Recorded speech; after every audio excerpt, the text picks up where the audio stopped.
Clean out your desk in 20 minutes. No warning, no explanation.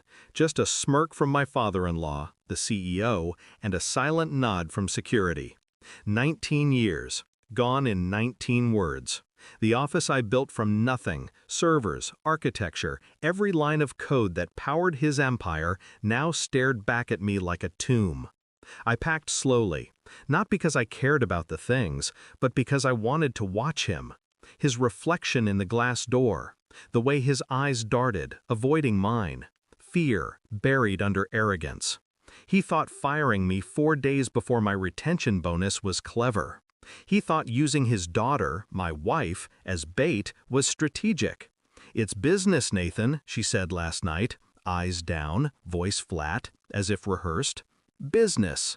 When I walked out of that building, I didn't feel anger. I felt clarity. I felt the switch flip. The first lie cracked in the parking lot. Her car wasn't there. She was supposed to pick me up. She didn't answer my call. The voicemail she sent, soft, rehearsed, "Dad's giving you a hard time again. Don't take it personally." Dad. He was giving me a hard time, but she wasn't surprised. Later that night, I saw her reflection in my screen. Behind her shoulder, his shadow on the glass. His hand on her back. Their silhouettes moved like memory playback. I didn't turn around. The line between marriage and merger had blurred a long time ago. Now I knew why. The bonus wasn't the only thing they wanted gone. They wanted me deleted, like code no longer needed. I stayed quiet, played loyal. She slept. I didn't. I built a shadow network, my own back door into every system I'd ever touched. The company's servers, private drives, emails, encrypted archives. Everything ran through me. They never changed the master key because I was the key. 2 nights later, I found the emails.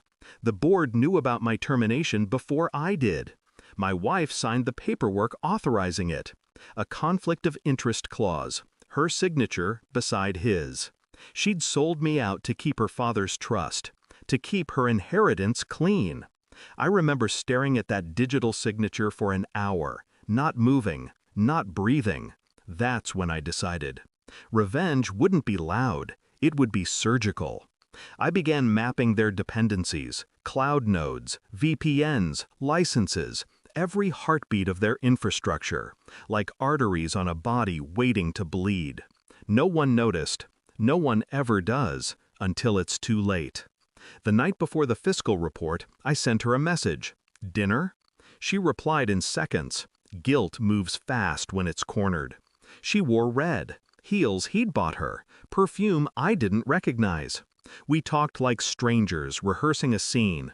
When dessert came, I slid my phone across the table. The screen glowed with their company dashboard. Green lights everywhere. "Everything's stable," she said. I nodded. "Refresh." She tapped the screen. The green turned black, one by one. Data centers, authentication servers, billing APIs. Gone. Her breath caught. "Nathan, what did you—" "Your father fired the wrong man," I said. Her hand trembled around the glass. "You can't. This will destroy." I leaned closer. "You already did." She didn't cry. She stared at me like I was something she'd created and lost control of. She wasn't wrong. At 6:03 a.m., my phone buzzed. 47 missed calls.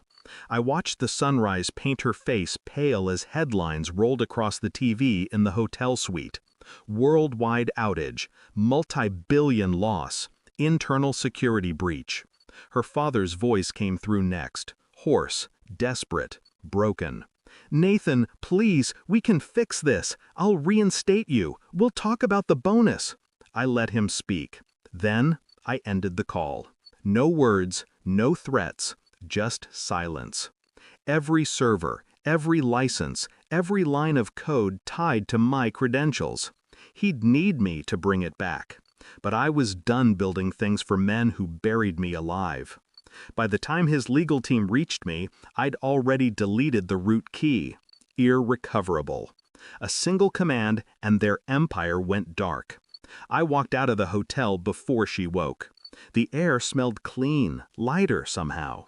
For years, I thought loyalty was my strength. Turns out, it was the weapon they used against me. They mistook my silence for weakness, my calm for surrender. They never understood that I don't rage, I calculate. By noon, the world knew. Investors fled. The company's stock bled out. Her father resigned. She tried calling. I didn't answer. Some things don't deserve closure. Some systems aren't meant to reboot. I watched the servers vanish from the global map, one by one, until the last light blinked out. Then I smiled. Not out of joy, but because, for the first time in 19 years, the silence belonged to me. When they erased me, they forgot who wrote the code. Thanks for watching. Don't forget to like, share, and comment. Subscribe now to Cheating Stories Insight World for more amazing stories.